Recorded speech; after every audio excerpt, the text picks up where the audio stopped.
salah satu nikmat utama yang akan menopang tegaknya ibadah seorang hamba adalah nikmat sehat. Nikmat sehat. Sebab itu dicela orang yang diberi kesehatan tapi dia tidak menggunakannya untuk ketaatan. Waktu sehatnya habis untuk hal yang sia-sia.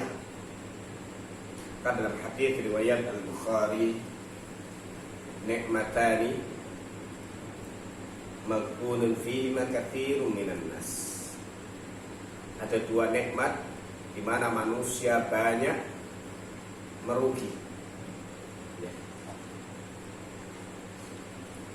Banyak manusia merugi karena mendapatkan dua nikmat itu.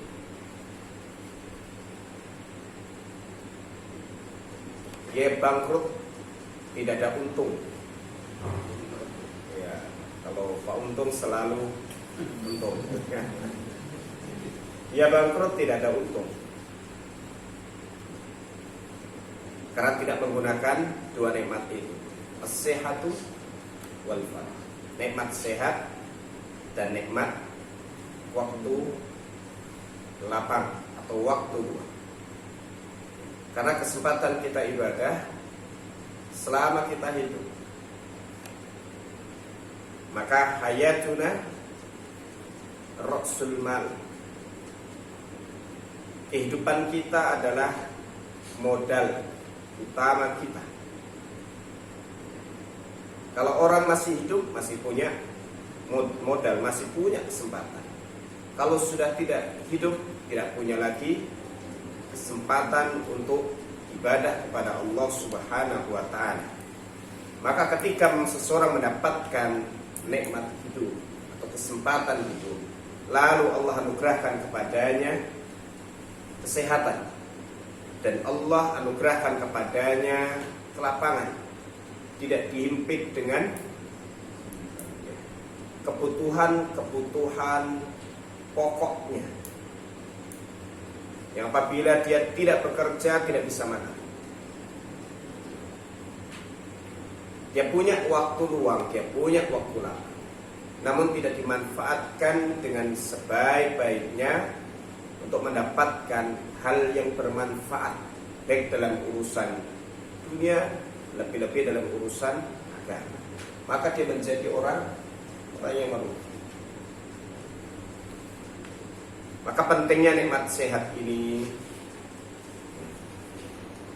Rasulullah sallallahu alaihi wasallam menganjurkan kepada kita untuk berdoa, minta kepada Allah kesehatan. Allahumma afini fi badani, Allahumma afini fi sam'i, Allahumma afini fi basari, la ilaha illa anta, Allahumma inni a'udzubika minal kufri wal faqr wa a'udzubika min adzabil qabr, la ilaha illa anta. Dibaca pagi hari 3 kali dan di sore hari 3 kali. Allahumma inni as'aluka al-'afwa wal 'afiyah fid dunya wal akhirah.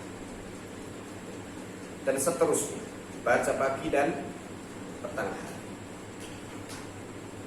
Ada juga doa lain yang diajarkan Rasulullah sallallahu alaihi wasallam berkaitan dengan kesehatan. Allahumma mati'na bi asma'ina wa absarina wa quwwatina ma ahyaitana. Ya Allah, jadikan kami orang yang selalu bisa menikmati kesehatan pada pendengaran kami, penglihatan kami, dan kesehatan pada anggota badan kami. Dan jadikan itu senantiasa ada pada kami sampai kami meninggal dunia. Ya. Ini termasuk bagian daripada doa minta kesehatan kepada Allah Subhanahu wa ta'ala dari doa panjang diriwayatkan oleh Imam At-Tirmidzi di dalam sunannya. Allahumma qsim lana min khasyatika ma tahulu bihi bainana wa baina ma'asik wa min ta'atika ma tuballighuna bihi jannatak wa minal yaqini ma tuhawwinu bihi alaina masa'ibad dunya. Allahumma matti'na bi asma'ina wa absarina wa quwwatina ma ahyaitana waj'alhu al-waritha minna waj'al tha'rana 'ala man dhalamana wansurna 'ala man 'adana wa la taj'al musibatana fi dinina wa la taj'al ad-dunya akbar hammina wa la mablagha 'ilmina wa la tusallit 'alaina man la yarhamuna. Yang tidak hafal doa ini rugi. Yang tidak hafal doa ini rugi. Doa istimewa dari Rasulullah sallallahu alaihi wasallam, isinya lengkap sekali. Bahkan berlindung kepada Allah, meminta kepadanya janganlah musibah yang Allah timpakan, ujikan kepada seorang hamba adalah musibah yang menimpa agama. Di antara musibah menimpa agama, kami tulis hari ini ya, tentang hukum menoleh dalam sholat ya. Peringatan keras dari Rasulullah sallallahu alaihi wasallam tentang menoleh di dalam sholat.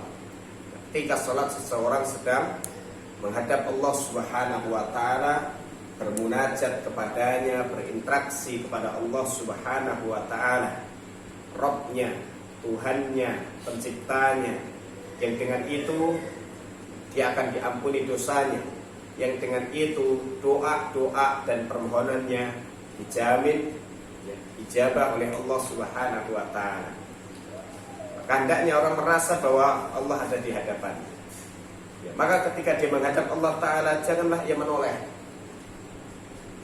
ya, dengan kepala dan lehernya ke kanan atau ke kiri. Dia menunjukkan dia berpaling dari Allah Subhanahu wa ta'ala. Apalagi berpaling dengan badannya, dengan dadanya sehingga tidak menghadap kiblat, ini yang akan menyebabkan salatnya batal. Ya. Sampai kemudian dalam riwayat At-Tirmidzi, Nabi SAW memperingatkan dengan keras bahwa itu adalah halakah, kebinasaan bagi seseorang. Artinya kalau seseorang berpaling dari Allah Ta'ala dalam salatnya, dia malah berpaling, ini adalah musibah besar ya. Tragedi besar dalam ibadahnya, tragedi besar yang menimpa agamanya, karena sholat adalah penentu nasib diri. Maka kita berlindung kepada Allah dari musibah-musibah din ya. Karena ketika seseorang ibadah kepada Allah Subhanahu wa ta'ala, setan itu selalu mengintai,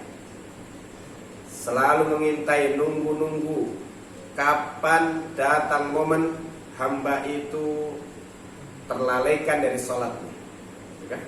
Dia manfaatkan seluruh momen sehingga seseorang itu harus menunjukkan ketundukan anggota tubuhnya kepada Allah Subhanahu wa ta'ala, dan dia mengkhusyukkan hatinya, menghadirkan rasa takut dan pengagungan kepada Allah Subhanahu wa ta'ala dalam sholatnya ya. Ini diantara hal yang perlu untuk kita catat ya. Maka penting sekali doa tadi, dan diantara isi doanya adalah meminta kepada Allah Subhanahu wa ta'ala untuk Allah jaga kesehatan pendengarannya, penglihatannya, dan kekuatan fisiknya sehingga tetap sehat, karena dengan sebab itu dia akan bisa mendapatkan ya, hidayah. Karena 3 komponen tadi adalah sarana yang terpenting bagi seorang hamba untuk bisa mengakses hidayah, untuk bisa mengakses kebenaran. Kalau tidak bisa mendengar, tidak akan bisa menyimak taklim. Kalau kemudian buta, seseorang tidak bisa untuk membaca Al-Quran, membaca buku. Kalau tidak punya kekuatan, dia sakit, dia lemah, dia tidak bisa menegakkan ibadah dan tidak bisa melangkah ke tempat-tempat yang ada kemuliaan-kemuliaan ya. Maka penting untuk meminta hal itu. Dan kalau sudah dikasih oleh Allah Subhanahu wa ta'ala kesehatan, maka jangan disia-siakan. kasih pendengaran yang baik, jangan disia-siakan, ya.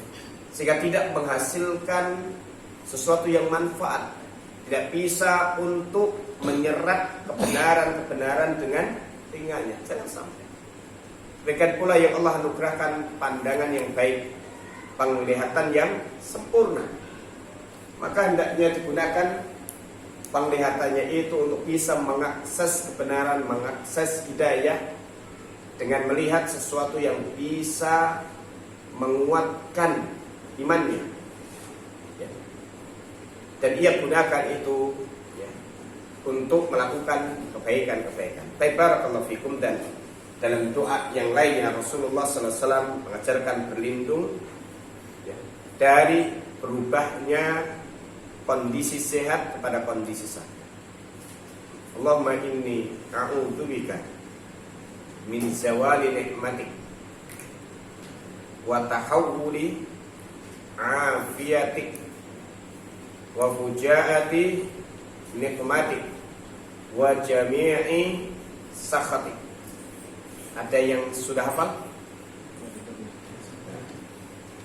Sepertinya saya beberapa kali mengulang doa ini. Ya Allah, sesungguhnya aku berlindung kepadamu dari hilangnya nikmat-Mu. Itu nikmat darimu yang Kau anugerahkan kepadaku. Sebelumnya ada, lalu hilang. Jangan sampai itu terjadi.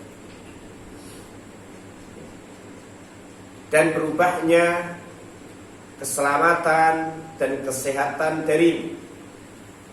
Sebelumnya sehat, jadi sakit. Ya. Sebelumnya aman, lalu diliputi ketakutan. Sebelumnya tangan sehat, lalu kemudian tidak bisa digerakkan. Ya, kita berlindung kepada Allah dari itu. Wa fujaati nikmatik, dan datangnya siksamu secara tiba-tiba, datangnya hukumanmu atas dosa dan kesalahanku secara tiba-tiba, ya, dadakan. Maka perbanyak istighfar, ya, perbanyak istighfar. Dan wa jami'i sakhatik, dan aku berlindung kepadamu dari seluruh kemurkaan-kemurkaanmu. Allahu Akbar. Luar biasa isi doa. Maka doa-doa yang maksur dari Nabi SAW itu kandungannya istimewa, pendek, padat, jelas, enak dibaca, tapi punya cakupan yang luas. Maka rugi kalau tidak hafal doa ini.